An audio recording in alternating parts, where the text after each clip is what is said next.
안녕하십니까. 장기 렌터카 공부를 계속 해보도록 하겠습니다. 무담보와 보증금, 선수금. 이건 도대체 무슨 말일까요? 세 가지만, 장기 렌터카를 하실 때 이 세 가지 중에 한 가지로 선택하시게 됩니다. 물론 무담보로 진행하시는 경우가 제일 많은데요. 보증금을 넣는 경우, 선수금을 넣는 경우도 있습니다. 무담보는 말 그대로 신용 상태가 좋으면 처음에 넣는 거 아무것도 없이 그냥 초기에 아무 금액 안 넣고 그냥 월 렌트비만 진행하는 거를 무담보라고 합니다. 자, 두 번째, 보증금이라고 하는 건 뭘까요? 또 선수금이라고 하는 건 뭘까요? 자, 보증금은 무엇이냐면 돌려받는 돈입니다. 만기 시에 돌려받는 돈이라고 생각하시면 되겠습니다. 그리고 선수금은 돌려받지 못하는 돈입니다. 자, 그러므로 보증금은 초창기에 비용을 이자 비용을 좀 낮추기 위해서 또 신용 상태를 높이기 위해서 돌려받지만 넣어놓는 돈을 말하는 거고요. 선수금은 말 그대로 미리 렌트비를 내놓는 겁니다. 그래서 선수율이 뭐 30%다 이렇게 하게 되면 당연히 렌트비가 뚝 떨어지죠. 왜냐하면 예를 들어서 아반떼가 렌트비가 월 50만 원이다. 그러면 아반떼의 렌트비에 렌트비 안에 물론 차량 가격과 보험료와 세금이 다 포함되어 있지만 어쨌든 차량 가격의 30%나 이렇게 전체 금액 이렇게 내놨기 때문에 그 30%에 대한 돈을 몽탕해서 일시불 냈기 때문에 월별 나가는 렌트비는 훨씬 줄어들겠죠. 자, 근데 보증금은 그렇게 뚝 떨어지지는 않습니다. 왜냐하면 나중에 다 돌려받는 돈이잖아요. 그러니까 보증금은 이렇게 신용 상태를 올릴 수도 있고 또 그리고 이자 비용을 많이 낮출 수는 있습니다.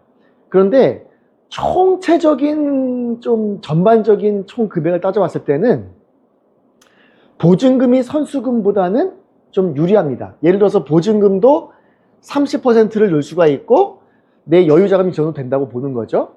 그리고 선수금도 30% 넣는다고 가정을 했을 때 전체적인 큰 틀에서 만기 시의 어떤 이자나 총 금액을 다 따져본다고 한다면 보증금이 좀 더 유리하세요. 그러나 내가 한 달에 차에 지출할 수 있는 금액이 나는 50만 원까지는 좀 힘든데 나는 한 30만 원 초중반대 정도는 괜찮겠어. 이런 분들은 선수금을 넣으실 수밖에 없는 거죠. 근데 선수금을 넣어도 신용도가 상승하고 선수금도 약간의 이자적인 개념을 좀 들어갑니다.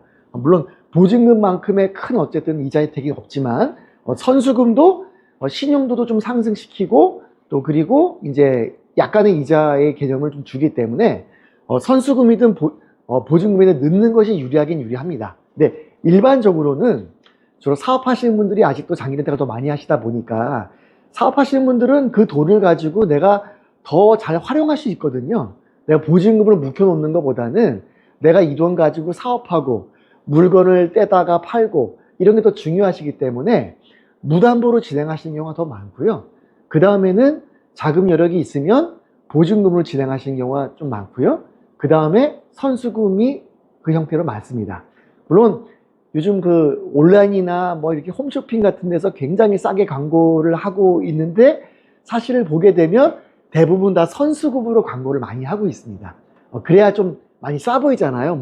월 30만 원 초반대입니다. 막 이렇게 하는데 저렇게 큰 차를 저렇게 할 수 있나? 따져보게 되면 근데 따지다 보면은 그냥 무담보나 보증금이 낫겠구나 이렇게 가시는 분들이 많은데 처음에 이렇게 확 다가오는 건 아무래도 선수금을 넣었을 때가 좀 확 다가오는데 사실은 보증금에 비해서는 조금 불리한 개념으로 볼 수는 있긴 있습니다.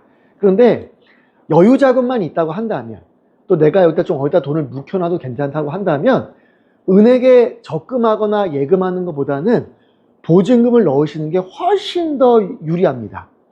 그래서 내가 사업하는데 대출하는 이자 정도가 거의 대출 이자 정도의 효과가 나올 수 있고요. 당연히 은행에 적금 붓는 것보다도 거의 2배 가까운 효과가 나오기도 합니다. 그래서 여유가 있으시면 보증금을 좀 넣는 것을 가장 추천드리는 방향으로 하고 있고요. 그러나 나는 월별 지급이 너무 부담이 많이 된다.